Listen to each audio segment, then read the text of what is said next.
लोकसभा चुनाव लड़ेंगी। दोनों पार्टियों के बीच सीट शेयरिंग को लेकर सहमति भी बन गई है। आम आदमी पार्टी 4 और कांग्रेस 3 सीटों पर चुनाव लड़ेंगी।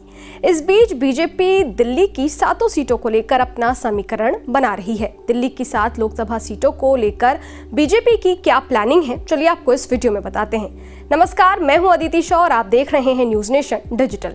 अंग्रेजी अखबार इंडियन एक्सप्रेस की खबर के मुताबिक पार्टी सूत्रों ने बताया है कि बीजेपी अब इस बात पर चर्चा कर रही है कि दिल्ली की 7 सीटों पर किस सांसद का टिकट काटना है और किसको टिकट देना है।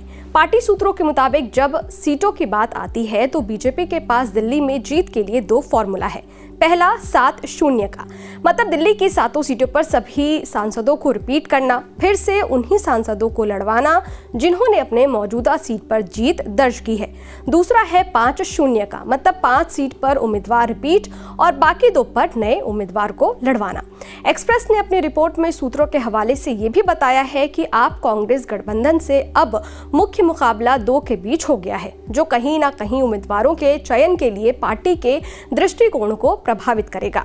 2019 की तरह ये मुकाबला त्रिकोणीय नहीं है। भाजपा केंद्रीय चुनाव समिति की 29 फरवरी को बैठक होगी। सूत्रों ने कहा है कि अभी तक दिल्ली के लिए प्रभारी की घोषणा नहीं की गई है, जैसा कि उन्होंने अन्य राज्य में किया है। ये पूरी तरह से राष्ट्रीय नेतृत्व के हाथों में है। बता दें कि 2019 के लोकसभा चुनाव में बीजेपी ने सभी 7 सीटों पर जीत हासिल की थी। बीजेपी का वोट शेयर भी आप कांग्रेस के वोट शेयर से अधिक था। आपको बता दें कि नई दिल्ली, वेस्ट दिल्ली, साउथ दिल्ली और ईस्ट दिल्ली से आम आदमी पार्टी अपने उम्मीदवार उतारेगी। वहीं नॉर्थ ईस्ट, नॉर्थ वेस्ट और चांदनी चौक से कांग्रेस अपने चुनावी उम्मीदवारों को उतारेगी। देखिए, ऐसा है कि कांग्रेस पार्टी जो है वो नॉर्थ ईस्ट, चांदनी चौक और नॉर्थ वेस्ट सीट लड़ेगी।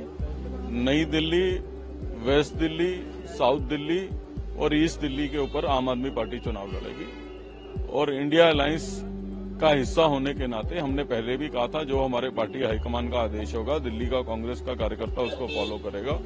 मजबूती के साथ हम दिल्ली की 7 सीटों के ऊपर काम करेंगे, चुनाव लड़ेंगे, चुनाव लड़वाएंगे और इसके सुखद परिणाम जो है वो आने वाले दिनों में मिलेंगे। इनकलकेटेड एडवर्टाइजमेंट की भी बात निकल करके सामने आ रही है। साझा रैलियों को हम कब तक एक्सपेक्ट करें? जी, निश्चित तौर पे जब आप अलायंस में लड़ते हैं तो आप कॉमन मिनिमम प्रोग्राम भी बनाते हैं, आप जो है मिलके चुनाव भी लड़ते हैं, तो ये सब चीजें होंगी जल्द। हालांकि कांग्रेस के लिए आपसे ये गठबंधन इतना आसान नहीं था। कांग्रेस को आपके लिए गुजरात की भरूच सीट छोड़नी पड़ी।